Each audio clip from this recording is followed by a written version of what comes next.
Ang istoryang inyong mapakikinggan ay naglalaman ng mga sensitibong salita at eksena at mga pagmumura na hindi dapat marinig ng mga bata. Ang istriktong gabay ng mas nakatatanda ay kailangan. Aba, huwag mo kong inuutusan. Alam ko kung anong ginagawa ko at kung ano ang gusto ko, ha? Kapag ayoko na sa'yo, kapag sawa na ako sa'yo, saka lang ako magsasabi. Pero hanggat nag-e-enjoy ako, wala kang karapatan na magreklamo. Hawak ko ang buhay mo. Pero tandaan mo, kapag ako nagalit sa'yo, bubuhayin pa rin naman kita. Pero pagsisisihan mong malala kung bakit buhay ka pa rin. Napakasama mong tao! Hayop ka! Demonyo ka! Demonyo! Kahit magsisigaw ka pa dyan, hindi pa rin naman magbabago ang kapalaran mo. Wala ka pa rin kwenta sa lipunan. Alam mo bata, kahit na magmatapang ka, walang mangyayari sa'yo. Bakit? Sino bang tingin mong kakampi mo? Yung mga taong nasa kalye? May mga tumutulong ba sa'yo, ha? May pulis ka bang malalapitan? Meron ba? Wala, di ba? Ganyan din naman ang iba. Ganyan din ang dinanas nila. Pero nauwi pa rin sa wala ang pinaglalaban nila. Ano ka ba? Pulubi ka lang naman eh. Walang may pakialam sa buhay mo. Kaya tanggapin mo na lang kung ano ang kapalaran mo. Isa lang din naman ang patutunguhan mo eh. Ang maging pokpok. Ang ibugaw dyan sa mga parokyano. Yun lang ang papel mo sa mundo. Kaya wag mo kong aartihan. Ang mga bata sa lansangan ay madalas na puntirya ng mga taong mapagsamantala. Sila na ang walang karapatan sa lahat ng bagay, maging sa hustisya na hanap nila. Pero bawat kasalanan na ginagawa ng tao sa kapwa nila, tiyak na may malaking balik sa kanila. Ano kaya ang kahahantungan ng mga bata sa lansangan na naghahanap ng katarungan laban sa mga walang konsensyang tao? Maparurusahan kaya sila o magiging alipin lang din ng madilim na nakaraan ang mga batang hindi makuha ang katarungan na hangad? Oh, paano yun? Sasama kayo sa mga lalaki tapos pupunta kayo ng motel? Oo, tapos hahatiin yun ni Aling Baby. Hindi ko alam kung magkano bayad sa amin eh, pero kada isang lalaki may 200 kami. Malaki na yun tapos madali lang din naman. Kaso masakit lang. Minsan kapag may sadista, ayun, dun ka mapipilayan.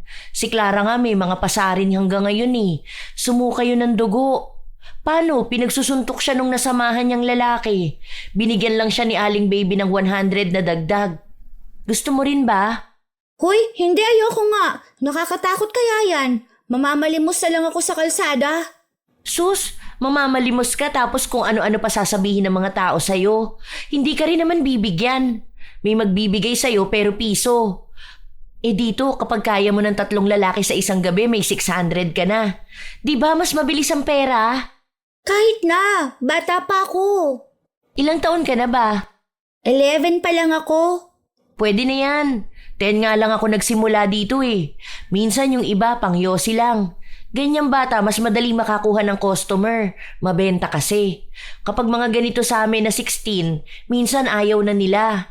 Gusto nung iba 8 pa lang o kaya ganyan 11. Kapag first time mo yan, pwede yan 500 agad. Pero wag, kawawa ka lang din kapag sinimulan mo na tong ganito. Magandang araw, Lola Telang. Magpapakilala na lang po ako bilang Fiona. Isa sa mga masusugid na taga-suporta simula pa po noong una. Matagal na pong nangyari itong kwentong ibabahagi ko. 11 taong gulang pa lang po ako nung mga panahon na ito.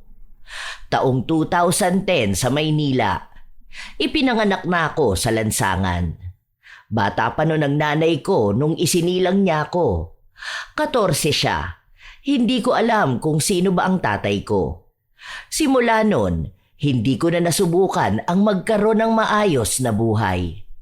Maaga rin kasing namayapa ang nanay ko. Noong 23 siya, nagkaroon siya ng sakit sa baga. Sumusuka siya ng dugo hanggang sa mamatay siya. 9 na taong gulang ako nung naulila ako. Naging maaga rin ang pagtanda ng utak ko dahil parang hindi ako dumaan sa pagkabata. Kailangan ko agad intindihin ang buhay at ang nangyayari sa paligid.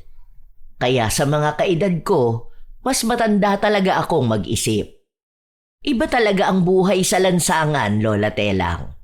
Doon mo makikita lahat ng klase ng krimen na kayang gawin ng mga tao. Ang iba, sanay nang sumusubok para mabuhay. Bawat bata sa lansangan, may mga grupo yan. Hindi pwedeng walang humahawak na sindikato sa amin. Yung ibang pulubi, galing sa probinsya, lumuwas lang dito sa Maynila para magkaroon ng trabaho. Pero ang nangyari, napasama sa sindikato. Mga pulis ang madalas na may hawak sa amin, kaya galit din kami noon sa mga pulis dahil walang mapagkakatiwalaan sa kanila. May mga kaibigan ako, pero iba sa kanila ay nagbebenta ng katawan para mabuhay. Minsan naman ay ibinebenta sila ng mga bugaw para lang mas malaking kita ang mapunta sa kanila. Isang gabi, pabalik na ako sa terminal na pinagtutulugan ko, nakita ko ang kaibigan kong si Belen. Bakit? Ano nangyari sa'yo? Huy, ayos ka lang ba?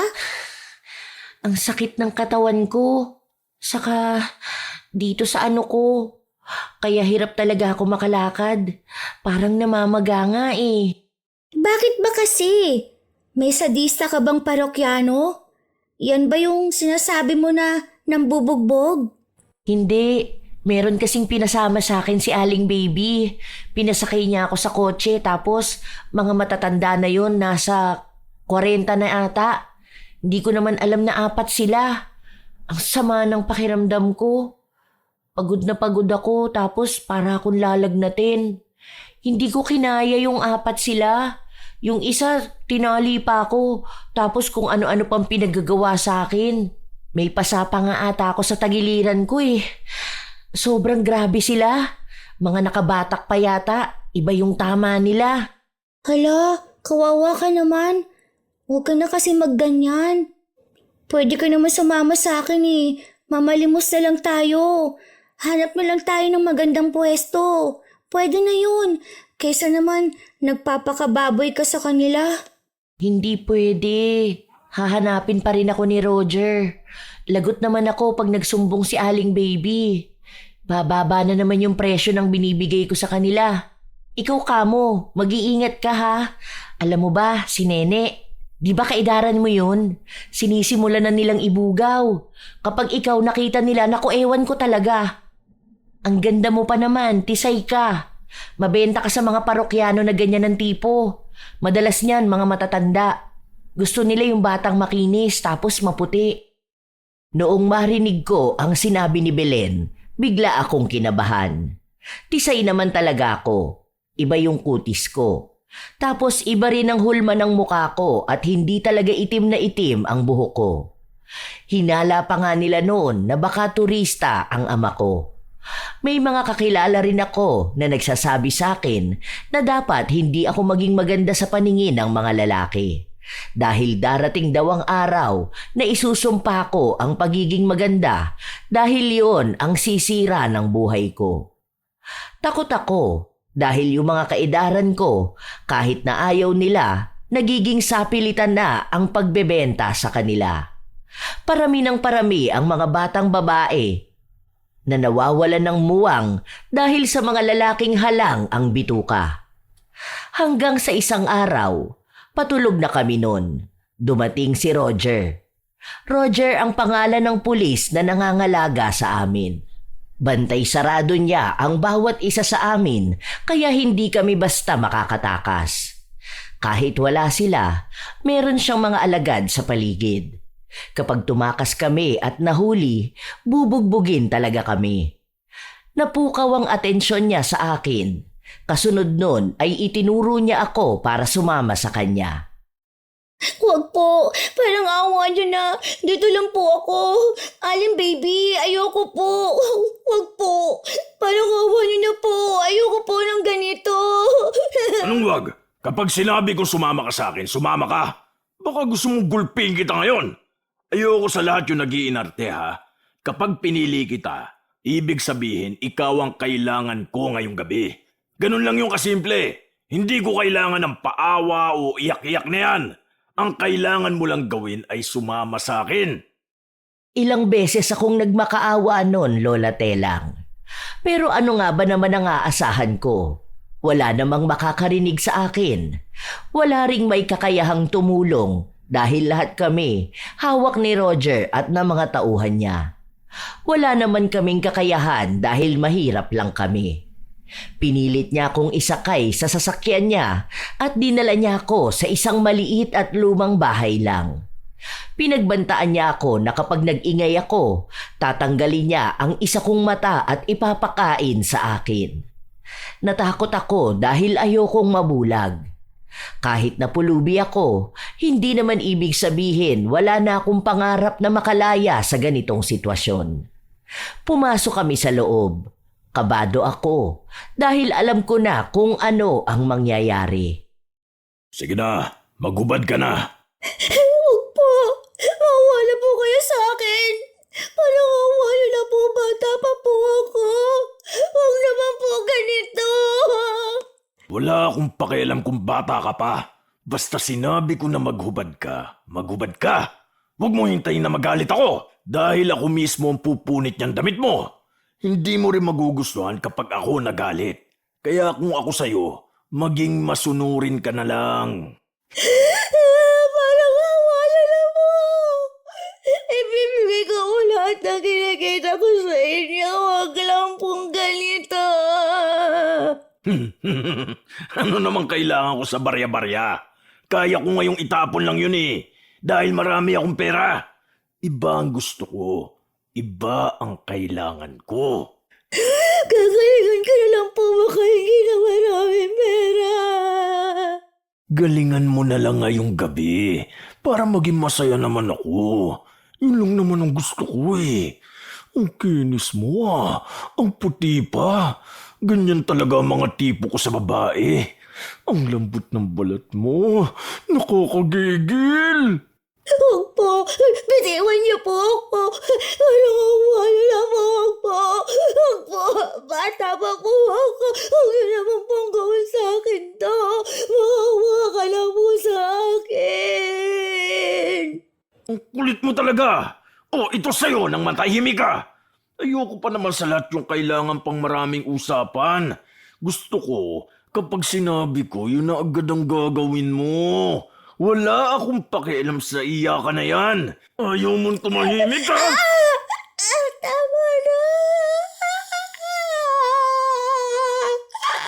Tama na. Oh, di ba nanahimik ka? Gusto mo pang nasasaktan ka eh. Susunod ka lang naman sa gusto ko. Hindi ka pa magpasalamat na akong pumili sa'yo. Ang tigas ng ulo mo. Inuutusan na nga kitang magubad, hindi mo pa magawa. Ako na nga! Babagal-bagal ka! Ilang beses akong nagmakaawa at umiyak sa kanya noon, Lola Telang. Nanginginig talaga ang laman ko habang binababoy niya ang katawan ko. Hinang-hina ako dahil kung ano-anong kahayupan ang ginawa niya sa akin. Tuwang-tuwa siya habang ako hindi lang katawan ng masakit kundi ang buong pagkatao ko. Tumatagos hanggang sa kaluluwa ko ang sakit. Hanggang sa natapos siya sa akin. Para na akong basura sa kanya. Ni hindi pa ako nakakabawi ng lakas, pinagtulakan na niya ako palabas ng bahay.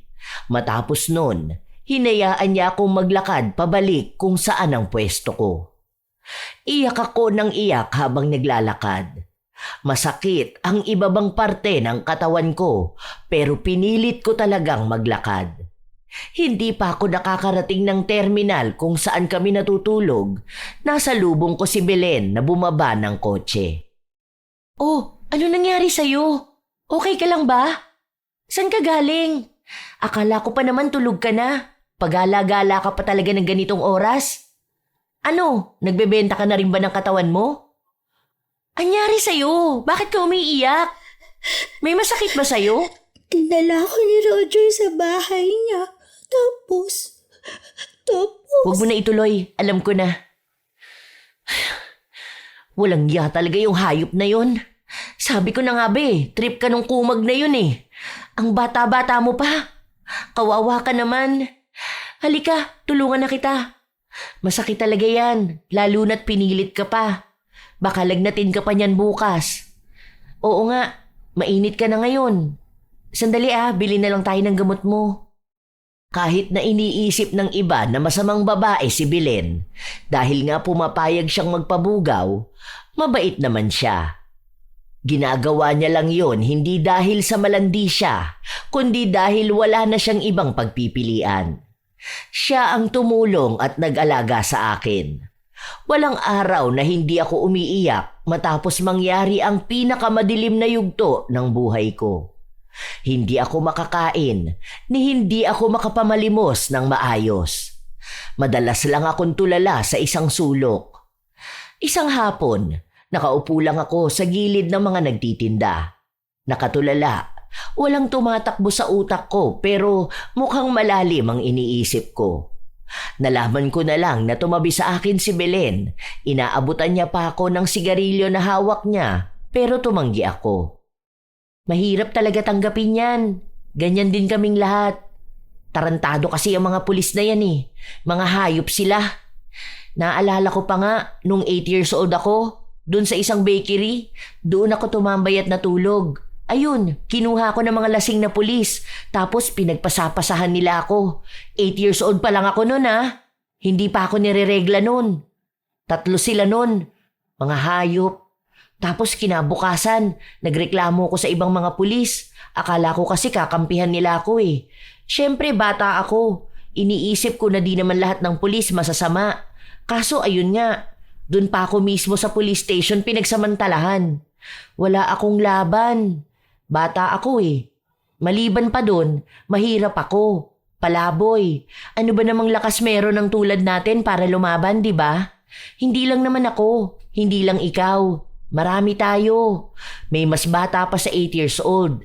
Sadya talagang di pantay ang tingin ng mundo sa mahihirap na gaya natin eh. Kaya nga gusto ko makakilala ng taong aalisin ako sa lintik na buhay na to. Ay, tangina, pagod na ako. Bakit ganon? Bakit ang gulo ng buhay natin? Ang babata pa natin? Bakit parang wala tayong karapatan na maging bata? Maging babae? Bakit lahat yon inalis sa atin? Hindi ko rin alam. Kahit naman ako hindi ko gusto tong trabaho ko eh. Kaso wala akong magagawa. Parang iniisip ko ganun pa rin naman. Parehas pa rin naman na marumi ako. Bakit hindi na lang sa kumikita ko, di ba? Bababuyin pa rin naman ako ng mga yan eh. Kawawa ka nga. Sayang, ang ganda mo pa naman. Kung hindi ka lang dito sa lansangan nakatira, baka hindi mo yan maranasan. Sabi sa'yo eh, sumpa maging babae sa ganito kagulong mundo. Pero ikaw, kung gusto mo magsumbong sa mga pulis, pwede pa rin naman eh.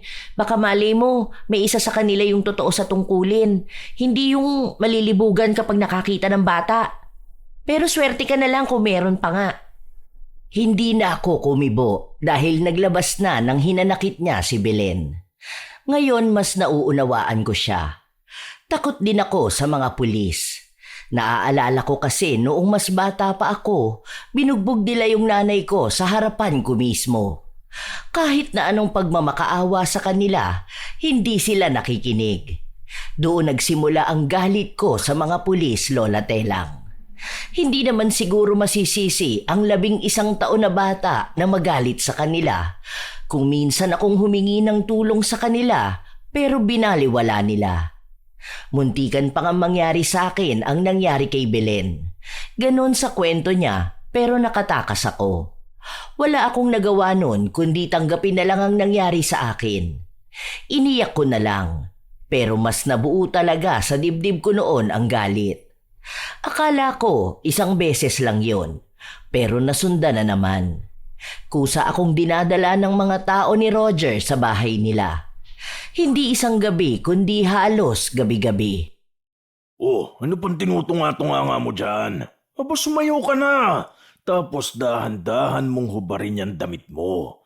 Tapos lumapit ka sa akin sabay umupo ka rito. Ano na? Bilis na! Tagal oh! Kanina pa ako inip na inip dito eh. Bilisan mo. Huwag mo akong tignan na masama. Bakit niyo ba ito ginagawa? Hindi ka man lang ba naaawa sa akin? Ang bata ko pa. Ilang taon pa lang ako. Oh. Tapos kung ano-ano nang pinaggagawa mo sa akin. Ano namang nakakaawa sa'yo? Nakakatawa naman yung pinagsasasabi mo na yan. Kung ako sa'yo, huwag ka na pumalag ha. Sige na, sayaw na. Aba, ayaw mo talaga? Bilisan mo na. Galingan mo yung giling mo ha. Yun ang gusto kong makita. Pwede bang tigilan mo na ako? Pwede bang hayaan mo na lang ako sa lansangan? Hayaan mo na lang ako mabuhay ng payapa. Hirap na ako. Aba, huwag mo kong inuutusan. Alam ko kung anong ginagawa ko at kung ano ang gusto ko, ha? Kapag ayoko na sa'yo, kapag sawa na ako sa'yo, saka lang ako magsasabi. Pero hanggat nag-e-enjoy ako, wala kang karapatan na magreklamo. Hawak ko ang buhay mo. Pero tandaan mo, kapag ako nagalit sa'yo, bubuhayin pa rin naman kita. Pero pagsisisihan mong malala kung bakit buhay ka pa rin. Napakasama mong tao! Hayop ka! Demonyo ka! Demonyo! Kahit magsisigaw ka pa dyan, hindi pa rin naman magbabago ang kapalaran mo. Wala ka pa rin kwenta sa lipunan. Alam mo bata, kahit na magmatapang ka, walang mangyayari sa'yo. Bakit? Sino bang tingin mong kakampi mo? Yung mga taong nasa kalye? May mga tumutulong ba sa'yo ha? May pulis ka bang malalapitan? Meron ba? Wala di ba? Ganyan din naman ang iba. Ganyan din ang dinanas nila. Pero nauwi pa rin sa wala ang pinaglalaban nila. Ano ka ba? Pulubi ka lang naman eh. Walang may pakialam sa buhay mo. Kaya tanggapin mo na lang kung ano ang kapalaran mo. Isa lang din naman ang patutunguhan mo eh. Ang maging pokpok. Ang ibugaw dyan sa mga parokyano. Yun lang ang papel mo sa mundo. Kaya wag mo kong aartihan. Masaklap ang buhay na dinanas ko sa kamay ni Roger. Para bang nabaliw siya sa akin. Gusto niyang ako lang ng ako. Kahit na anong gawin ko, hindi niya ako tinitigilan. Halos ilang buwan na palaging ganon. Ang sabi ng iba, ginugusto ko naman daw. Binabastos ako ng ibang kalalakihan, mga kasamahan ni Roger. Dahil mukha raw nawiwili na rin ako. Kung alam lang nila kung paano madurog ang pagkatao ko. Paanong ang mga taong may sapat na edad at utak hindi marunong mag-isip ng maayos. Bilang bata nung mga panahon na yon, ang dami kong tanong. Maliit ang kapasidad ng utak ko pero naging matanda akong mag-isip. Ang daming tanong pero hindi masagot. Basta iisa lang ang gusto ko. Ang makalayo sa ganoong buhay. Isang umaga, sa labas ng simbahan ako natulog. Wala akong ibang ginawa noon kundi ang magdasal. Paulit-ulit, kahit na hindi ko alam kung may nakakarinig ba sa akin. Andito ka lang pala? Oh, gusto mo ba nito? May nagbigay sa akin dun eh. Ayoko naman yan. Kainin mo na. Ano bang ginagawa mo rito? Magsisimba ka ba? Papasok ka dyan sa loob? Eh baka naman masunog ka niyan. Kaya nga hindi ako pumapasok ng simbahan eh. Baka bigla na lang ako umusok sa sobrang makasalanan ko. Bakit sila nandyan sa loob? Bakit yung mga gumagawa ng masama sa atin nasa loob? Tingnan mo si Roger. Kasama niya pa pati asawa at anak niya. Hindi ba masama silang tao? Dapat hindi na sila pumapasok ng simbahan. Pero ayan oh. Kung umasta sila, para bang sila pa yung papanigan ng Diyos, na para bang paborito silang anak na kahit magkasala sila, tatanggapin at ipagtatanggol pa rin sila. Hindi ko rin alam. Ewan ko ba? Basta kapag makapal ang mukha ng tao, hindi yan nahihiya kahit nakaharap ang Diyos. Pero alam naman natin kung anong pagkakamali dito sa lupa. Hindi ba dapat nasa pinto pa lang sila ng simbahan na susunog ng katawan nila? Dapat umuusok na yan sila eh. Dapat nga, mas sila pang takot pumasok ng simbahan. Baka yung katawan nila buo pa pero wala na silang kaluluwa kasi hawak na ni Satanas. Hayaan mo, balang araw, masusunog din yung mga yan. Wala naman tayo magagawa eh. Ganyan naman sila. Mga bait-baitan sa loob ng simbahan. Tapos kapag nasa labas na, balik sa pagiging demonyo. Lalo na yung Roger na yan. Kung di ba naman yan gago? Aba, ibinenta ba naman si Laika? Ha? Eh di ba 5 years old pa lang yun? O mag-5 pa lang? Kawawa naman siya. Ang bata pa nun. Niwala pa yung muwang sa mundo. Ang liit lang nun. Baby pa yun eh. Bakit naman ganun? Ano ba namang mahihita nila sa 5 taong gulang na bata? Ganun na ba sila kahayok sa laman? Sa kanunya ibinenta eh. Yung ibang lalaki kasi mahilig talaga sa mga bata. Kahit na baby pa yan, bagong silang pa lang. Ang weird nila para malibugan sa bata. Galawang demonyo eh. Tapos sabi pa nga nila may parang video-video raw, ganun. Basta ganun. Hindi ko rin alam. Malay ko ba sa ganyan? Hindi ko na rin inalam. Hindi ko kayang marinig ang kwento at ako ang kinikilabutan. Malaking pera nakuha niya dun. Baka yun na lang ang panuhol niya dyan sa simbahan. Pero di yan, wala yan. Hindi naman niya masusuhulan ng Diyos. Bahala na lang talaga mangyari sa buhay niya. Yun na lang din ang hinihintay ko kapag tinamaan siya ng karma. Alam kaya ng asawa niya yung ginagawa niya? Malamang hindi.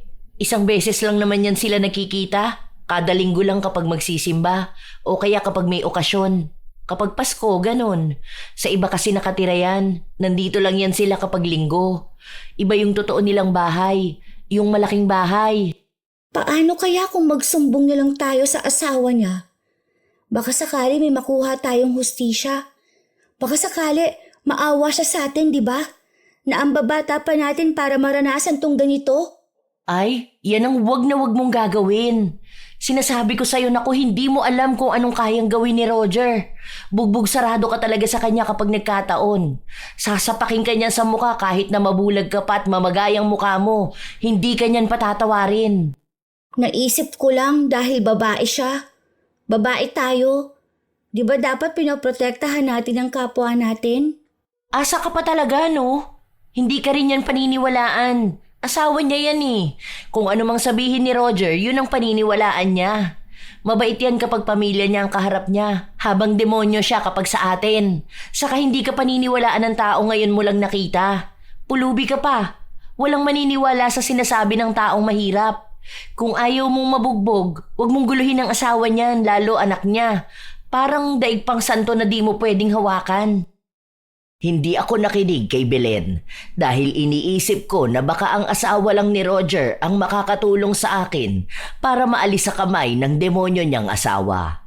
Lalo na't babae rin ang anak nila. Mukha rin na kasing edad ko lang. Paglabas nila ng simbahan, lumapit ako sa babae noong hindi niya kasama si Roger. Kailangan kong magkaroon ng lakas ng loob dahil kung hindi ko to gagawin, baka hindi na ako makalaya sa ganitong buhay. Ate, parang awa mo na po. Tulungan niyo po ako at iba kong mga kasama. Hawak kami ng sindikato ni Roger. Ilang beses niya rin po akong ginagalaw eh. Parang awa niyo na. Marami na rin po sa aming mga kababaihan ang hinahalay ng asawa mo. Maawa ka na. Ikaw lang ang makakatulong sa amin. Sige na po. Hindi naniwala sa akin ang babae. Iniisip niya na kailangan ko lang ng pera at nanggugulo lang ako. Kaya binigyan niya ako ng 20 pesos. Saka sila umalis at nagtungo kay Roger. Itinuro niya ako at doon ko nakita na galit si Roger. Noong araw na yon, nagtangka akong tumakas. Sasakay sana ako ng bus para kung saan man ako dalhin. Pero isa sa mga sindikato na kasama ni Roger ang nakakita sa akin. Kinaladkad niya ako palabas ng bus. Wala man lang pumigil sa kanya dahil sinabi na magnanakaw raw ako at baka may mawala sa kanila. Doon ko nakita kung gaano kawalang pakialam ang mga tao sa akin. Dahil sa halip na sa akin sila mag-alala, tinago nila ang mga gamit nila. Yakap na yakap pa sila sa mga bag na hawak nila. Yun din ang unang beses na naranasan kong magulpi. Binugbog nila ako. Kung ano-anong pinaghampas sa akin. Gusto nila akong patayin pero hindi nila ginawa dahil mas gusto nilang magdusa ako.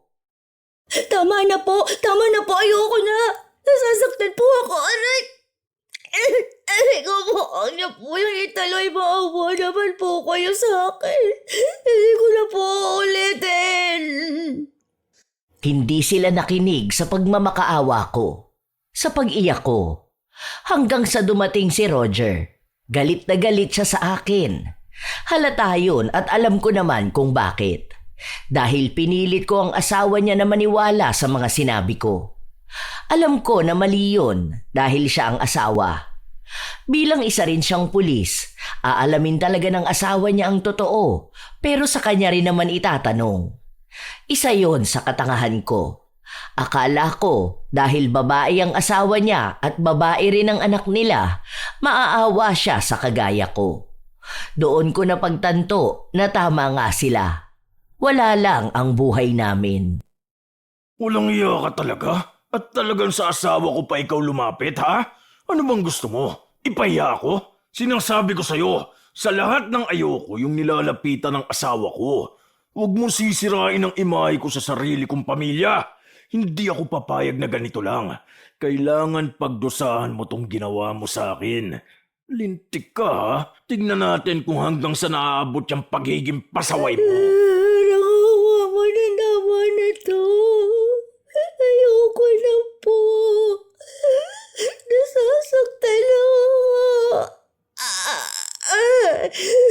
Maawa ka na sa akin. Aray! Hindi pwede. Dapat magtanda kang bata ka.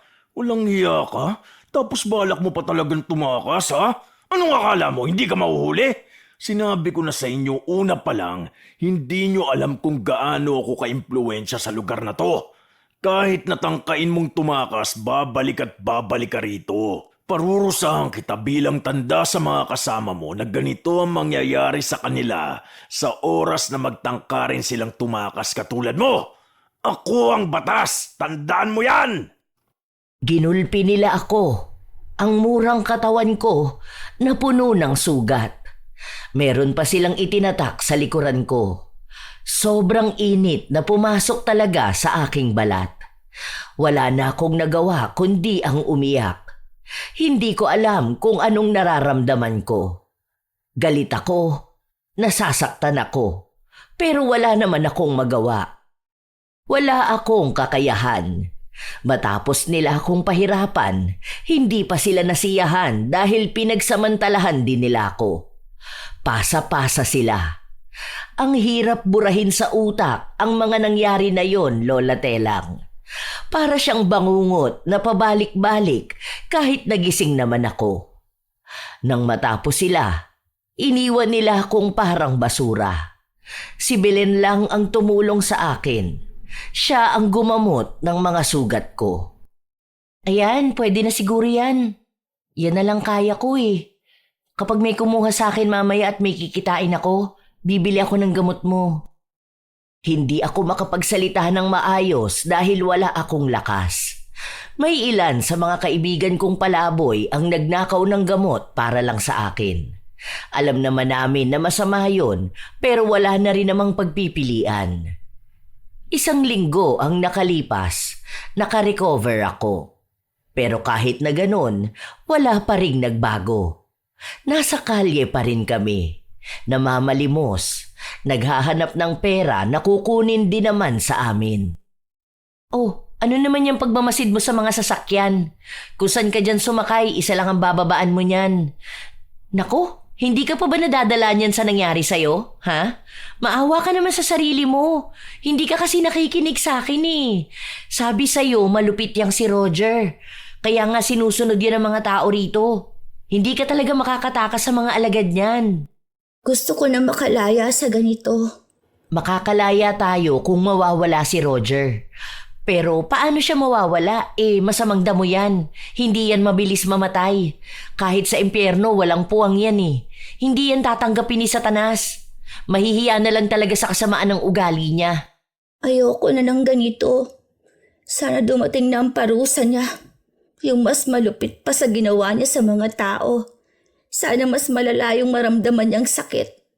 Yung sasagad din sa kaluluwa niya. At kada minuto nahihinga siya. Ramdam na ramdam niya yung kirot at sakit. Sana ganon ang mangyari sa kanya. Ay, sana nga. Sana nga. Ilang araw lang ang nakalipas, kinuha na naman ako ni Roger at dinala sa bahay niya. May pinapagawa siya sa akin. Mas malala sa mga nauna. Alam ko na kahit na magreklamo ako, wala naman akong magagawa. Hinayaan ko siyang samantalahin ang katawan ko, na para bang isa lang akong kasangkapan na walang buhay, walang pakiramdam. Ano pang hinihiga-higa mo dyan? Tumayo ka na dyan at tumalis ka na. Hindi mo to bahay para mag-enjoy ka dyan sa higaan ko. Doon ka, bumalik ka kung saan ka nararapat. Humiga ka ron sa malamig na saig, sa karton. Hindi ka espesyal para makahiga ng matagal sa kama ko. Bakit mo ba ginagawa tong ganito? Hindi ka ba nakukonsensya? May asawa ka naman, di ba? Bakit hindi mo iniisip na sinasamantala mo ang mga kababaihan na binabastos mo? May ina ka, may asawa ka at lalong may anak ka. Hindi ka ba kinikilabutan na paano kung sa kanila mangyari tong ginagawa mo? Alam mo, kung sinasabi mo lang yan para makonsensya ako, wala na ako niyan. Alam mo kung bakit? Dahil wala namang masama sa ginagawa ko eh. Wala akong nakikitang mali. Nagpapakasaya lang ako. At kahit na kailan hindi mangyayari sa kanila to. Dahil may proteksyon ko. Hindi katulad nyo na walang kwentang tao. Mga pakawala lang sa lipunan na to para dagdag sa basura. Kaya dapat natutuwa ka pa. Dahil kahit na papano, natutulungan kita. Sa ganyan mong pag-iisip, nagagawa mo pang humarap sa Diyos. Talagang kada linggo ka pa nasa simbahan? Paano nga ba naman naging ganyan kakapal ang pagmumukha mo? Hindi ako husgahan ng Diyos dahil alam niya ang totoo. Alam niya ang ginagawa ko, kaya huwag mong gamitin ng Diyos. Kung may nagawa akong kasalanan, nagdarasal naman ako. Nagbibigay rin naman ako sa simbahan. Isa pa, ang Diyos mapagpatawad. Hindi ako ang gumagamit sa Diyos kundi ikaw. Walang panginginig sa laman mong maging masamang tao. Tapos haharap ka sa Diyos na para bang napakalinis ng budhi mo. Tandaan mo, alam ko at naniniwala ako, magdurusa ka ng higit sa pinaramdam mo sa akin. Sa amin. Tandaan mo itong mga sinabi ko. Darating ang araw na pagsisisihan mo ang maging masamang tao. Iba ka talaga, bata. Hindi ko alam kung saan ka kumukuha ng lakas ng loob para pagsalitaan ako ng ganyan. Ito lang din ang sasabihin ko sa'yo, ha? Hindi ako takot. Hindi ako matatakot sa salita ng batang paslit na walang kapangyarihan. Ang gaya ko, hindi nasisindak ng bata. Lalo na ng palaboy. Umalis ka na nga rito. Naiirita lang ako sa'yo eh. Masama ang tingin ko sa kanya. Kung alam niya lang kung paano ko siya pahirapan sa isip ko. Gustong-gusto kong gumanti sa kanya. Gusto kong ihampas ang ulo niya sa pader. Basta kung ano-anong gusto kong pahirap na gawin sa kanya. Yun bang magmamakaawa siya na mamatay na lang kesa ang mahirapan? Ilang araw pa ang lumipas, palakad-lakad ako sa kalye. Kahit na bata pa ang edad ko, mukhang wala nang makitang pagkabata sa akin. Ang alam ko na lang, nabubuhay ako at lumalaban dahil darating din ang araw na magbabago ang buhay ko. Naniniwala pa rin ako na hindi lang ako hanggang dito. Hanggang sa isang gabi, habang tulog ako, nagising ako dahil nasusuka ako sa amoy mula sa hindi ko mawari. Sumuka ako pero wala namang lumalabas kundi tubig lang. Sobrang sakit ng ulo ko. Ano ba yun? Ang baho naman. Mabaho ang alin? Mabaho ba tong kinakain ko? Burger kaya to? Ang bango kaya nito? Ang sarap nga ng amoy eh. Baka may tain ng pusa dyan sa gilid mo. Yan ba yung mabaho? Hindi ko alam. Basta ang alam ko lang sobrang baho. Ayan, nasusuka na naman ako. Oh. Ha? Amuyin mo nga to. Wala naman ako maamoy na iba. Bagong luto lang to. Binili ko. Oo, ayan nga. Grabing baho naman yan. Fritz, gumising ka. Hoy, gumising ka! Amuyin mo nga kung mabaho. Hindi mabaho? Mabango, no? Masarap? O sige, tulog ka na ulit. Ikaw, huy, Gigi! Huy, gising ka dyan. Amuyin mo to. Mabaho o mabango? Mabango rin? Oh, mabango naman daw. Ikaw lang ang nabahuan dito sa kinakain ko. Baka yung naaamoy mo, yung hininga mo. Baho kasi ng hininga natin eh. Tulog ka na ulit. Hindi na ako makatulog. Parang humihilab talaga ang tiyan ko. Parang lagi pumapaliktad. Ganun. Ano ba yan? Kumakain ako, duwal ka ng duwal. Diyan ka na nga muna. Doon na lang ako kakain. Parang nagiging maselan ka dyan bigla ah. Ang bango nga nito eh. Hahatian pa naman kita kaso baka sabihin mo bulok to. Baka kaya kaganyan kasi baka nalamigan ka. Hindi ko maipaliwanag kung anong pakiramdam ko nung mga panahon na yon. Basta ang alam ko, may mabaho, may nakakasuka. Akala ko nung gabi lang na yon pero nasundan pa. Minsan, bigla na lang din akong nahihilo. Akala ko dahil hindi ako kumain o kaya ay mainit sa nilalakaran ko. Hanggang sa may matandang kasama kong pulubi ang nakapansin sa akin. Ang sabi pa ng isa, pakiramdam niya ay buntis ako. Pinaliwanag niya pa kung paano niya nalaman o napansin. Ako? Buntis? Ako?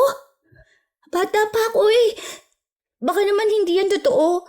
Eh di naman pwedeng buntis ako eh. Hindi ko yon pinaniwalaan. Ayokong maniwala kahit na hindi ko alam kung paano nalalaman o ang proseso ng pagbubuntis ng isang babae. Hindi naman ako nakapag-aral. Anong alam ko sa ganun? Wala rin naman akong magulang na nagturo sa akin. Ilang linggo pa ang lumipas, hindi pa rin ako dinatnan. Natatakot na ako pero hindi ko pa rin tinatanggap sa sarili ko na baka nga nagdadalang tao ako. Isang hapon, nakatulala lang ako. Ang dami kong iniisip kasama na ang pagbubuntis. Natatakot ako. Paano kung totoo nga? Paano ko naman bubuhayin ang bata sa ganitong mundo? Sa magulong kalsada? Bilang batang ina? Ilang sandali pa, nakita ko si Belen na nasa tawiran. Papunta siya sa akin. Ginagawa mo dyan? Malakas ba ang bigayan ng limos dito? Ando sila sa kabila tapos nag-iisa ka rito? Ang tumal ng kitaan ko ngayon. Hanap nila bagong mukha tapos mas bata pa. Tangina ng mga yun, ang hihilig sa mga bata. Huy, ayos ka lang ba dyan? Nakatulala ka Nag-rugby ka ba? Paano kaya kung totoo na buntis ako? Oh, sino naman may sabi sa'yo? Si Manang Susan. Sabi niya buntis nga raw ako. Kasi kakaiba raw ang pulso ko. Kinabahan tuloy akong bigla. Sana talaga hindi yun totoo. Dinatnan ka na ba? Hindi pa nga eh. Ayun, nasampulan ng kamalasan sa buhay. Ang bilis talaga mabuntis kapag mga bata, lalo na kapag kasisimula pa lang magregla. Ganyan ako noon. 10 years old, 1 buwan pa lang nireregla, buntis agad. Pero buti nalaglag yung bata dahil panay ako takbo tapos nahulog pa ako sa tulay. Tapos simula noon, hindi na ako nabuntis. Salamat na lang wala ako maidadagdag na bata na magdurusa dito sa lansangan. Sana nga baog na lang talaga ako para hindi ako makabuo ng bata. Gabi-gabi ba naman ako nakikipag-sex kung kani-kaninong lalaki para lang sa pera? Hindi naman siguro ako buntis, no? Natatakot ako. Ayoko. Bunga ito ng kawalang hiyaan ni Roger. Natatakot ako na maging katulad ko ang anak ko. Ayokong sa kalsada siya ipapanganak. Tapos sa kalsada rin siya tatanda. Alam ko kung gaano kahirap dito. Palaglag mo. Ganun lang naman yun. Kawawa naman yung bata. Nakakaawa. Mas maawa ka dyan kung dito yan sa kalsada titira. Tapos masama niyan, 3 years old pa lang pinag-iinteresa na yan ng mga hayop dito sa kalsada. Isipin mo, makakasex ng 3 years old mong anak ang 45 o kaya 55 years old na lalaki. Isipin mo yun, hindi pa nakakapagsalita ng maayos ang bata. Inalisan na ng kamusmusan dahil lang sa kawalang yaan nila. Mas maawa ka kung gano'n ang mangyayari. Kaya mas mabuti pang patayin mo na ngayon pa lang. Wala pa naman niyang alam. Wala pa rin kayong alaala magkasama kaya hindi masakit. Kasi ako, kung nasa sinapupunan ako ng nanay ko tapos nakakausap ko siya, aba sasabihin ko talaga sa kanya na magpalaglag na lang siya. Kaysa naman buhay nga ako, andito naman ako sa impyerno. Mas gugustuhin ko na lang talagang ipalaglag ako. Hindi naman siguro ako buntis. Ayoko rin na mabuntis at maranasan ng anak kong ganitong buhay.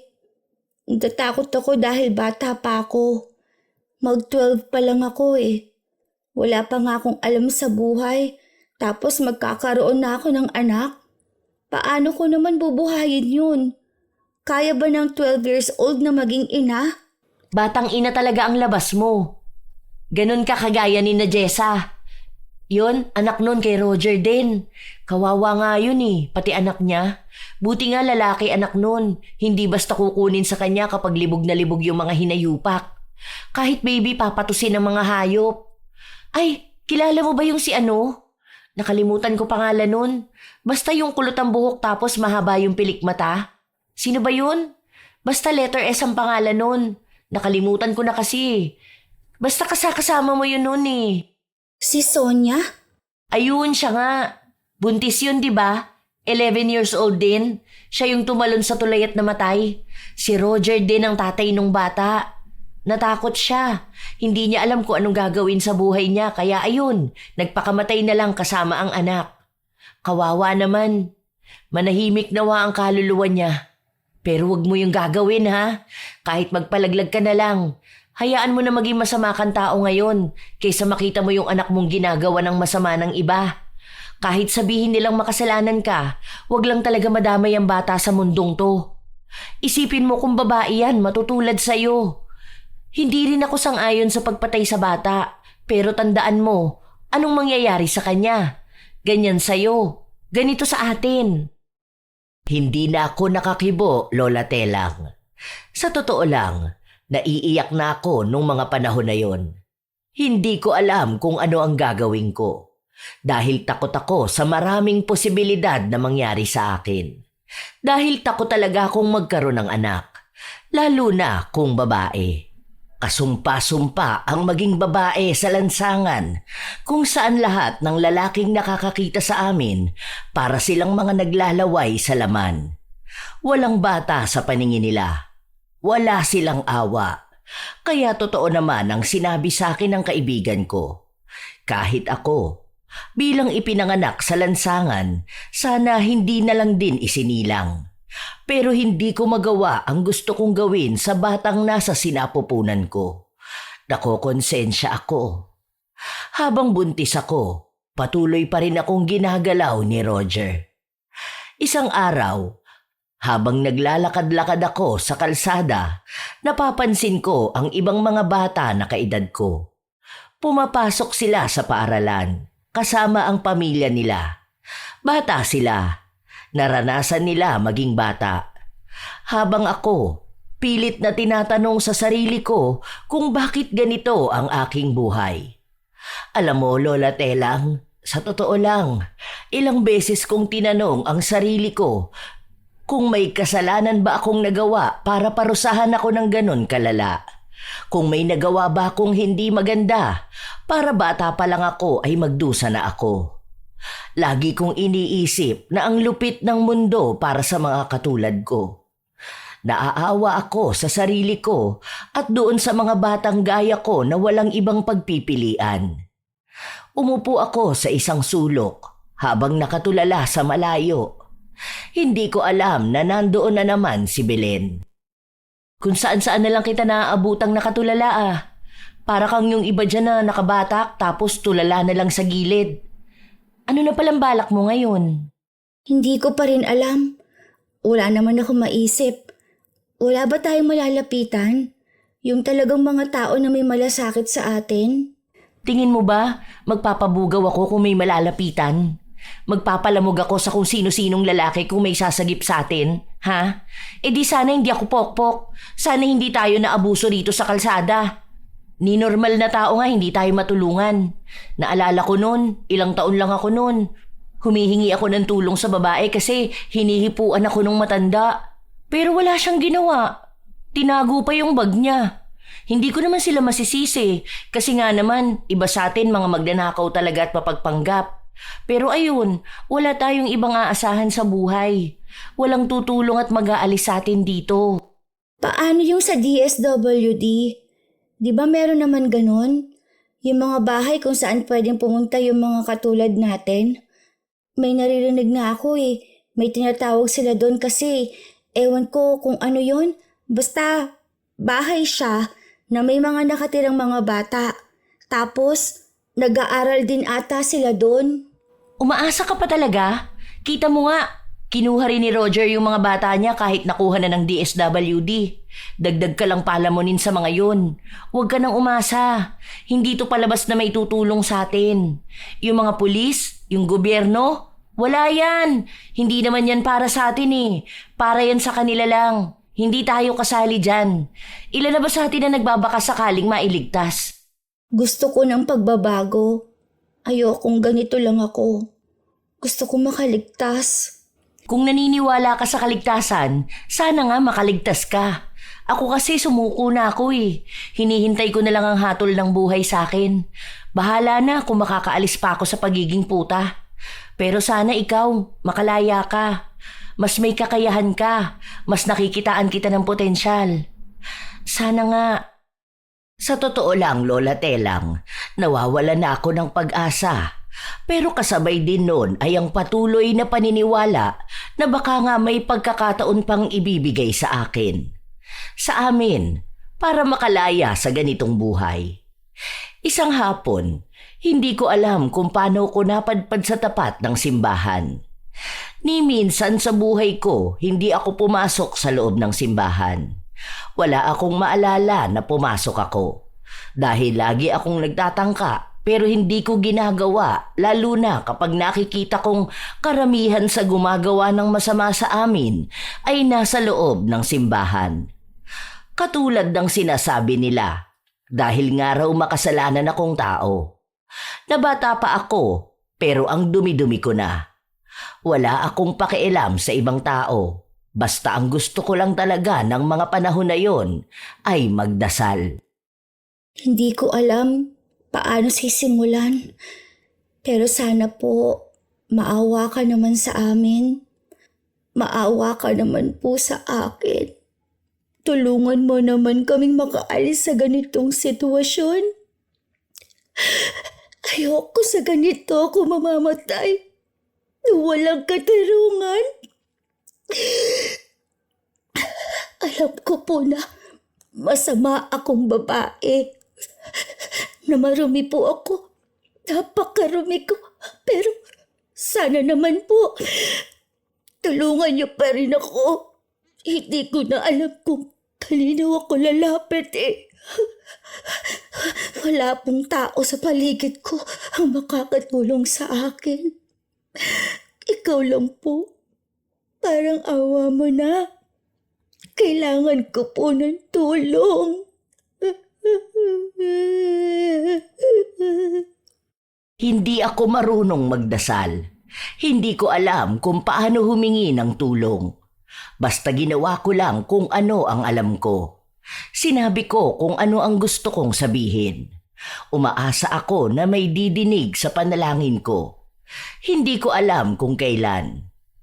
Ilang buwan pa ang lumipas, ramdam ko na lumalaki na ang tiyan ko. Hindi ko na kailangan ikumpirma kung buntis nga ba ako.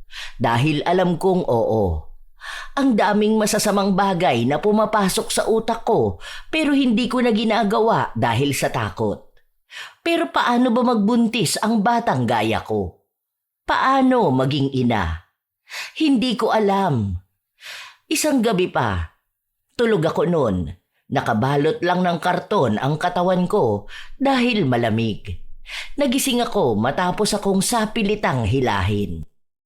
Tumayo ka dyan, bilisan mo. Ano ba? Bitiwan mo nga ako, nasasaktan ako. Ano bang kailangan mo sa akin? Nakikita mo naman sana nagpapahinga ako. Masakit ang ulo ko. O ba't ang tapang mo naman? Ano ba yung pinagmamalaki mo sa akin, ha? Ano bang akala mo kung bakit kita kinukuha? Alam mo na kung ano yon. Alam mo na kung ano ang pangangailangan ko bilang lalaki. Kailangan mo yung maibigay sa akin ngayon. Hindi mo man lang ba nakikita na buntis ako? Hindi mo ako tigilan. Utang na loob, tumigil ka na. May asawa ka naman, di ba? Bakit ba hindi ka masihan sa kanya? Maawa ka naman sa mga kababaihan. Huwag mo akong pinangungunahan sa gusto ko. Kapag sinabi kong kailangan ko ng babae ngayon, kailangan ko. Wala akong pakialam kung buntis ka o anuman. Sasama ka sa akin o kakalad ka rin kita. Kahit na mapuno pa ng sugat ang buo mong katawan, wala akong pakialam. Sa pilitan niya akong dinala sa bahay niya. Hindi na ako nakapalag dahil lagi namang ganon. Wala rin namang mangyayari kung aalma ako. Hindi rin naman ako makakatakas sa kanya. Pero may kakaiba sa kanya noong gabing yun. Para siyang magalaw kumilos. Hindi normal.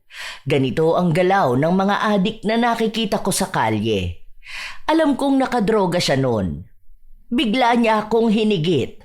Mahigpit ang hawak niya sa braso ko. Ano ba? Bitiwan mo ako! Ah! Nasasaktan ako! Bitiwan mo ako! Aray ko sinabi! Ah! Hindi niya ako pinakikinggan. Inihagis niya ako sa kama. Matapos noon ay sapilitan niyang tinanggal ang damit ko. Mas marahas siya ngayon. Kung ano-ano na rin ang pinagagawa niya sa akin. Bigla niya akong sinasampal, sinusuntok at sinasakal. Mas malala pa kung ano-ano rin ang pinapasok niya sa akin. Umiiyak ako. Nagmamakaawa sa sobrang sakit pero wala siyang pakiramdam sa akin. May pagkakataon pa na kapag titigil siya at maninigarilyo, pinapaso niya ang katawan ko. Ganoon ako naging kawawa ng sobra sa kanya hanggang sa natapos siya. Dinugo ako. Sobrang sakit. Hindi ko kinakaya. Hindi tumitigil ang dugo. Nagmamakaawa ako sa kanya pero kinakaladkad niya ako palabas ng bahay niya. Tulungan mo ako! Sobrang sakit talaga! Umalis ka na't baka mapatay pa kita. Wala kang kwentang tao. Salot kayo lahat! Sa akin ka pa mag-iinarte ng ganyan, wala naman akong pakialam sa'yo. Kahit mamatay ka pa sa harapan ko, hindi ako maawa sa'yo. Pinilit ko ang sarili kong kumilos pero hindi ko talaga kaya. Napagapang na lang ako. May mag-asawang nakakita sa akin. Nakauniforme pa ng pulis ang lalaki kaya nung tutulungan niya ako, umiwas ako. Huwag mo akong hawakan! Huwag! Halata sa mukha ko ang takot. Nanginginig ang laman ko. Alam ko na kapag pulis, walang magandang gagawin sa akin. Dahil danas na danas ko yun. Hanggang sa asawa niya ang nagpakalma sa akin. Malakas ang pagdurugo ko kaya isinugod nila ako sa ospital. Yung babae lang ang lumalapit sa akin, hindi kasama yung pulis dahil kapag nakikita ko siya, umiiyak talaga ako. Hindi ko na alam kung ano ang mga sumunod na nangyari. Basta ang alam ko lang, wala na raw ang sanggol na nasa sinapupunan ko. Bata pa ang katawan ko kaya naging sensitibo ang pagbubuntis ko. Sa totoo lang, masaya ako. Hindi na magdurusa ang anak ko kapag sinilang ko siya. Nagtatanong sa akin ang babaeng tumulong sa akin pero wala akong sinabi sa kanila. Dahil wala rin namang makakatulong sa akin. Hanggang sa nakabalik na ako sa kalsada. Naku, mabuti na lang talaga okay ka lang. Hindi mo natanong anong pangalan ng mga tumulong sa'yo? Buti mababait sila. Hindi ka ba nila sinaktan? Sinabi naman niya. Cassandra ata yun. Pulis asawa niya, pero hindi ko kinausap. Pakiramdam ko kilala yun ni Roger, tapos kasabwat niya. Hindi na ako humingi ng tulong sa kanila. Paano? Hanggang sa ospital may mga bantay na tauhan si Roger. Kahit ata mapunta tayo sa impyerno may bantay siyang magmamasid sa atin. Lalo na doon. Teritoryo niya kaya yun. Pero ayos na yan. Mahalaga na wala na yung bata. Kaysa naman gahasain din ng mga walang ya, di ba? Kawawa rin yun kung nandito siya. Baka mamatay ka lang sa sama ng loob kapag pati anak mo hindi mo maipagtanggol. Yun na nga lang din ang inisip ko. Baka paraan na rin yun para hindi siya magdusa. Hindi ko siya pinatay, pero masaya ako na wala na siya. Dahil wala na rin siyang malupit na buhay na kalalakihan. Naiwas ko siya sa mga demonyo. Ilang araw pa ang lumipas, masama pa rin ang pakiramdam ko. Hanggang sa nakita ko na naman ang asawa ng pulis. Kinausap ko siya noon at sinabi niya kung ano ba talaga ang nangyayari sa akin. Hindi ako kumibo pero sinabi niyang mapagkakatiwalaan siya. Sabihin ko lang sa kanya kung ano ang nangyayari dahil kaya niyang tulungan ang mga naaapi. Kaya mo kong tulungan? Kaya mo kami iligtas sa kamay ng mga taong may katungkulan? Sa mga pulis na mapansamantala? Sa mga taong basura ang tingin sa amin? Kung kaya mo ngayon, sana matagal mo nang nagawa. Sinabi niya sa akin na yun nga raw ang ginagawa niya.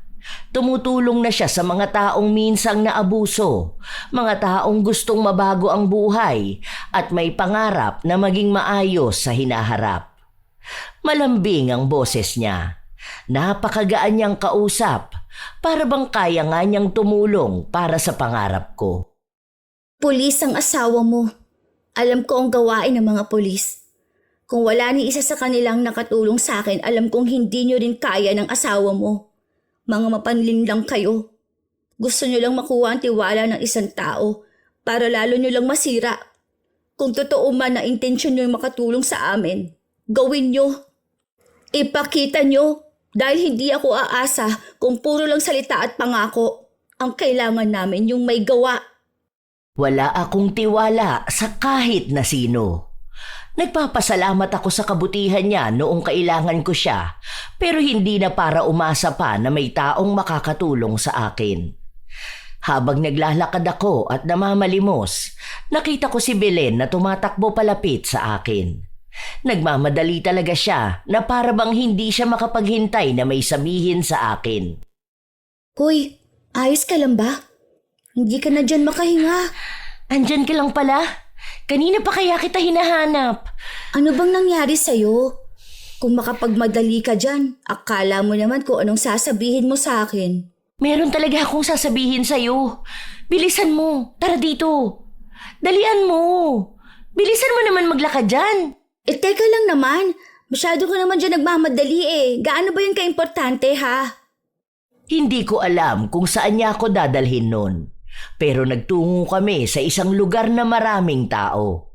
May mga pulis, may mga nag-uusap-usap. Hindi ko alam kung ano yon, pero mukhang may nangyaring krimen sa isang lumang gusali. Hindi naman yun bago sa akin dahil kahit saan naman dito ay may krimen. Oh, ano naman ba to? Ano yan? Bakit may nakatakip dyan? May pinatay ba? Kikilabutan ka talaga sa sasabihin ko. Ay, nagtataasan na naman ang balahibo ko Tingnan mo. Kakatakot talaga. Ano ba kasi yun? Kanina ka pa puro pasabik Hindi mo na lang sabihin. Ano ba yan? Kilala ba natin? Ano? Kasamahan ba natin yan? Pwede mo naman sana sabihin. Di ba may anak si Roger? Yung laging kasama ng asawa niya kapag nagsisimba sila? Yung kaedad mo lang din?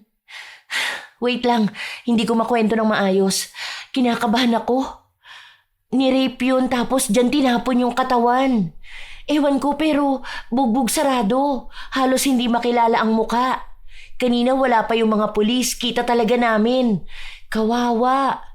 Ay, kinikilabutan ako, grabe. Gusto ko naman makarma si Roger sa mga katarantaduhan na pinaggagawa niya sa atin. Pero sa kanya naman, hindi naman sa bata. Ilang taon lang yan, grabe. Hinahanap ko si Roger pero wala siya. Mukhang hindi niya pa alam o baka papunta pa lang sila. Hanggang sa nakarinig kami ng sigaw ng isang babae. Asawa niya yon. Hindi pa nakikita ang katawan ng batang babae pero naglulupasay na siya. Hindi siya masyadong makalakad ng maayos. Inaalalayan pa nga siya ng isang babae na may edad na rin. At noong nakita niya ang bangkay ng bata, doon na siya nahimatay. Si Roger naman, matagal pa bago niya tingnan ang bangkay. Hindi pa siya naniniwala noong una, pero mukhang pumasok din sa utak niya ang nangyayari. Doon na siya nagsimulang magwala dahil sa galit. Hayop! Mga hayop ang gumawa nito sa anak ko! Huwag lang sila magpapakita sa akin dahil papatayin ko sila! Ang bata pa ng anak ko! Walang kamuwang-muwang tapos bababuyin lang nila! Kitang-kita ko ang galit kay Roger. Para bang gusto niyang mahanap agad ang may kagagawa nun sa anak niya at paggugulpihin hanggang sa mamatay. Pero paano niya gagawin kung hindi niya kilala kung sino ang gumawa? Hindi ako masaya na nangyari yon sa bata. Dahil parehas lang naman kami. Parehas na nakaranas ng karahasan mula sa mga demonyong lalaki. Parehas kaming hindi dapat naranasan yun. Sobrang sakit nun para sa kanya. Alam ko na noong mga panahong nararanasan niya yon, umiiyak siya at humihingi ng tulong. Ilang beses din siyang nagmakaawa. Alam ko yun dahil ganun ako kay Roger noon.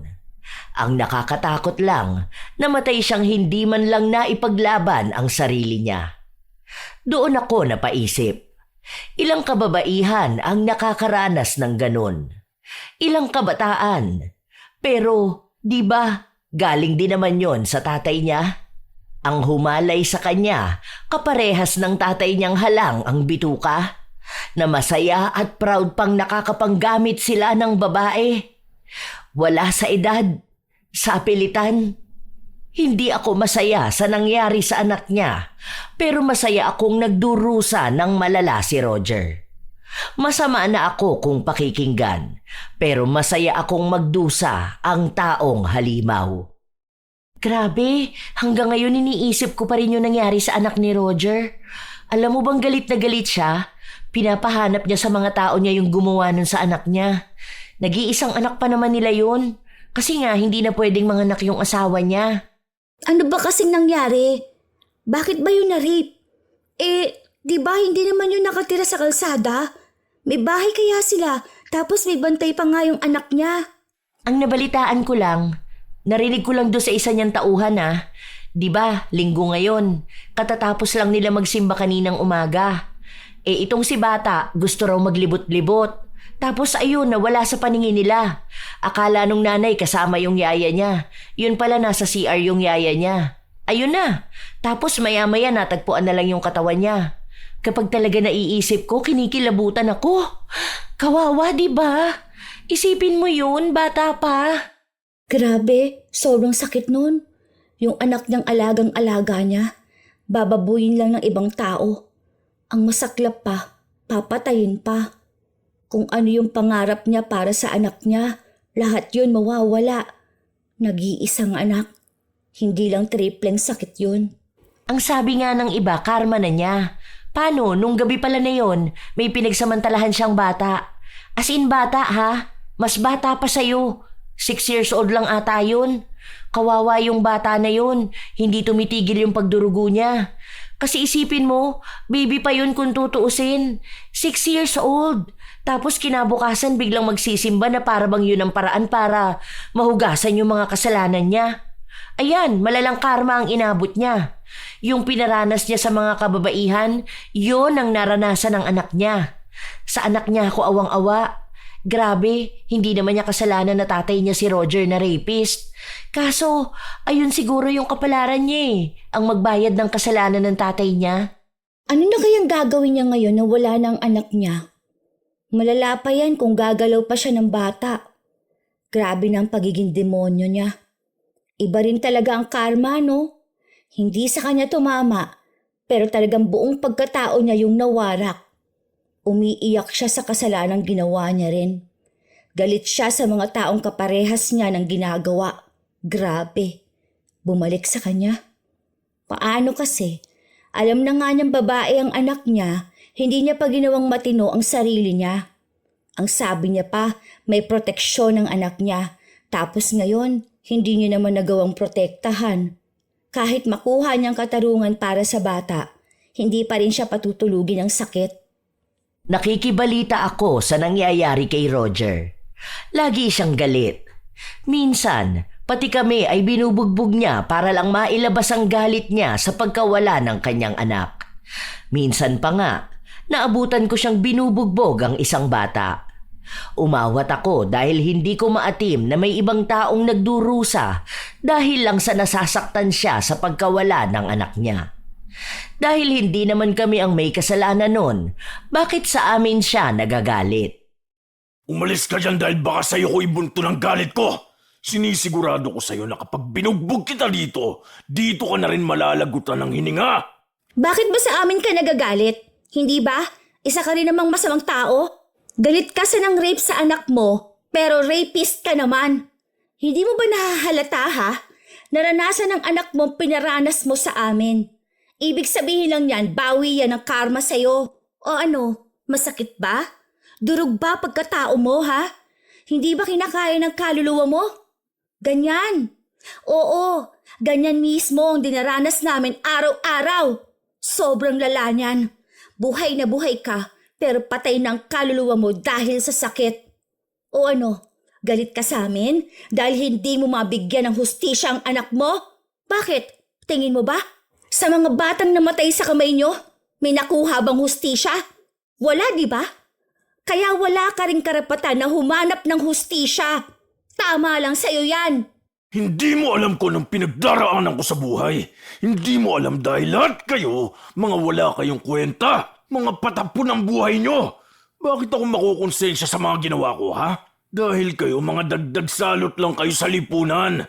Dapat nga kayong mga pulubi kayo. Mga pinagpapapatay na kayo. Ayan, ganyan mismo kasama ang ugali mo. Ganyan mismo kalupit ang kademonyuhan mo. Tao rin kami. Tao kami. Wala kang karapatan na sabihing wala kaming kwenta. Dahil katulad nyo, may karapatan kaming mabuhay. May karapatan kaming maging maayos. Alam mo kung sino ang pinapatay? Mga katulad mong hayop. Mga katulad mong demonyo. Magsama-sama kayo sa impyerno. Doon mo gantihan ang kapwa mo rapist.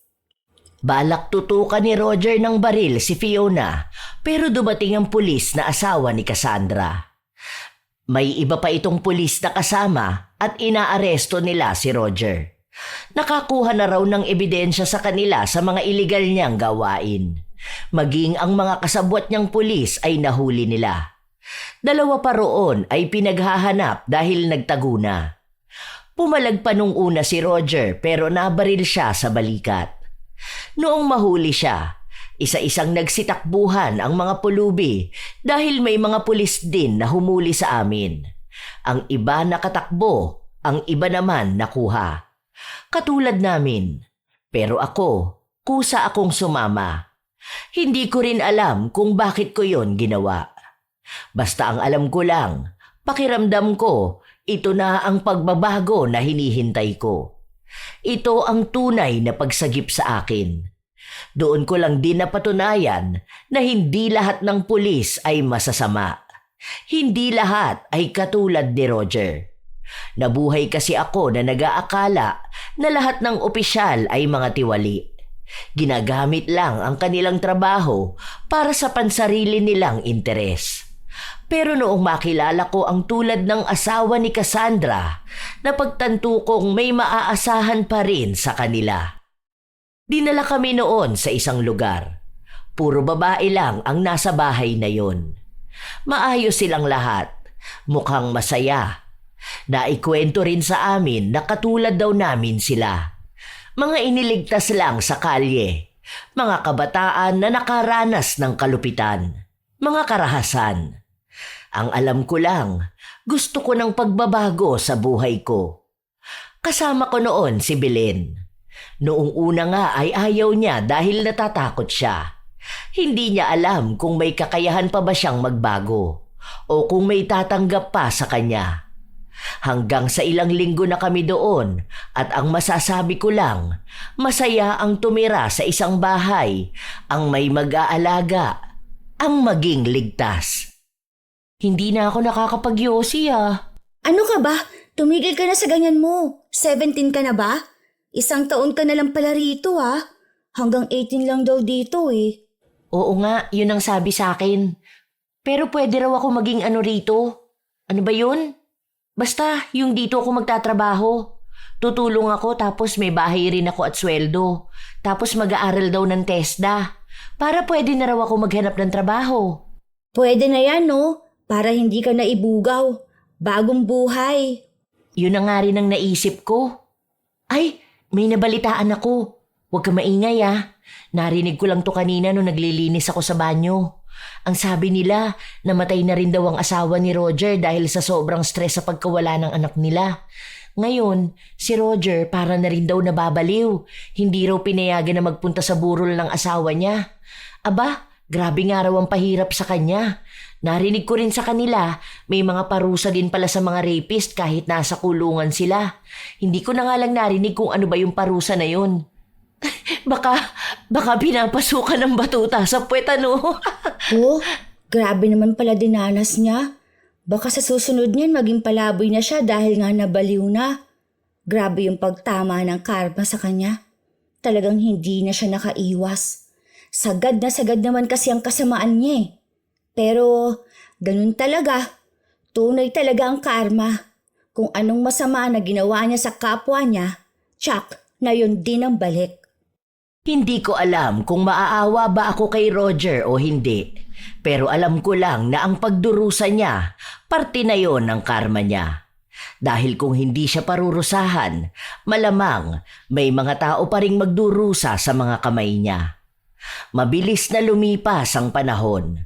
Umalis na rin si Belen hanggang sa ako naman ang nagpatuloy sa loob ng tila bahay ampunan.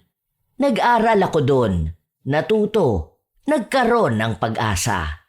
Nagkaroon ng mga kaibigan at tiwala na may mga tao pala talagang handang sumagip ng mga tulad ko. Wala na akong naging balita kay Roger dahil hindi na yun ipinaalam sa amin. Yung iba naming kasamang pulubi, hindi ko na rin alam kung nasaan sila. Kung ano ba ang ginagawa nila. Yung iba kasi, kasama kong bumubuo ng bagong buhay. May mga naiwan na peklat ang masakit na nakaraan ko, pero hindi yun magiging hadlang para mangarap. Ngayon, Lola Telang, nag-aaral pa rin ako ng abogasya. Gusto kong maging abogado para sa mga mahihirap na tao. Gusto kong makatulong ako sa mga taong minsang naabuso katulad ko. Palaboy man sila sa kalye, lahat may karapatan na makakuha ng hustisya. Ang alam ko lang, sa 15 taon na nakalipas, naging matatag ako. Nagkaroon ako ng lakas ng loob na mangarap ulit. Salamat talaga na may mga lugar palang katulad nito. Pero sadyang sa panahon ngayon, marami pa rin ang nasa lansangan dahil nga takot pa rin silang magtiwala o takot sila sa pagbabago. Hindi ko na alam kung anong kalakaran sa kalye ngayon. Pero alam kong hindi pa rin nawawala ang mga sindikato at gumagawa ng masama. Yon ang bagay na gusto ko ring mapuksa. Sana rin, wala ng mga tao o kabataan na magdudusa sa mga taong mapanamantala. Tunay na hindi pantay ang hustisya. May mga naiiwan, may mga mas pinapanigan. Hindi rin lahat tapat sa sinumpaan nilang tungkulin. Kaya minsan, karma na ang naniningil. Hindi dahil para gantihan ang mali, kundi para ipaalala na walang kasamaan ang nananatiling lihim magpakailanman. Minsan, may mga pulis na mapanamantala, na sila pa ang tumataliwas sa batas na dapat ay pinapanigan nila. Pero kahit nakampante siyang hindi masisira ang mga maling gawa, darating talaga sa buhay nila ang pagbalik ng mga mali niya. Ganon ang batas ng karma. Sapagkat ang taong ginagamit ang kapangyarihan sa kasamaan, ito rin ang gawa na sisingil sa kanya. Walang ranggong makapagtatago sa bigat ng konsensya at walang unipormeng makakapigil sa pagkahulog kapag ang integridad ang ipinagpalit. Pero sa kabilang banda, May mga tao ring pinipiling bumangon mula sa pinakamadilim na bahagi ng buhay. Tulad ng batang pulubi na minsang walang boses, walang tirahan, walang pinanghahawakan. Hindi kailanman huli para sa sino mang lumaki sa lansangan na mangarap ng mas mataas. Ang kahapon ay hindi sentensya. Ito ay paalala lamang kung gaano kalayo pa ang pwede niyang marating. Ang mundong ito ay hindi perpekto, pero may puwang para sa hustisyang ibinabalik ng panahon at para sa pagbabagong kusang nagmumula sa puso. Ang dating batang kinalimutan ng lipunan ay pwedeng maging simbolo ng pag-asa. At ang dating pulis na umabuso sa kapangyarihan ay pwedeng maging aral na ang tunay na kapangyarihan ay ginagamit para magtanggol, hindi para manlamang. Tandaan na lamang, hindi man pantay ang hustisya, pero may panahon na ang langit na ang magbibigay ng nararapat na parusa. Hindi mo rin kontrolado ang nakaraan, pero maaari mong kontrolin ang kinabukasan base sa pagbabago mong hangad. Nakakalungkot naman talaga mga apo na may mga tao pa ring nakakaranas ng ganitong karahasan hanggang ngayon. Mga tao ring nasa tungkulin pero ginagamit lang pang abuso. Kung kayo mga apo ay may opinyon o komento sa ating bagong kwento, maaari nyo yang ibahagi. Naway may magandang aral din kayong napulot. Shout out sa ilan sa mga mahal kong taga-subaybay ng mga istorya ni Lola Telang. Alvin John Santos, Sari Sari TV, Jamie at April, Amor Fontanares, Nika Jean Perez, Bubu Labdudu, Jocelyn Morilla, Elise Padilla, Team RMZY, Certified Provinciana, Rosalyn Jimenez, Aida, Aisha Marie Getutua, Michelle Okumura, Ronald Bel Zabahado, Chris Villanueva at Adrian Bahado, Cecil Vlog. Salamat sa pakikinig nyo. Melanie Braza, Mary Jane Rico, Ate Tin, Charmaine Ebon, Lynn Buro, Jim Fel Tombok, Ramji ng Saudi Arabia, Alesna Roda, Elgin TV Vlog, Heli Borja, Kenan Aki Magan, Rika Tataan, Rosemary Casonete, Mayumi Cañete, Jocelyn Kai, Melinda Maglangit, Rowena Bolaños, Siti Fatima Isnani Uy, Elsa Haviña, Robelin Rodavia, Jose Antonio at sa buong staff ng Casa Ferta Private Resort ng Lago Vista Subdivision, Pansol, Calamba, Laguna. Napakaganda ng resort na ito. Napakalinis at sobrang mababait ang lahat ng staff. Maraming salamat sa pag-aalaga nyo sa amin nung ginanap dyan ang aming masayang Christmas party. Ito ang inyong Lola Telang at maraming salamat sa walang palyanyong pakikinig mga apo.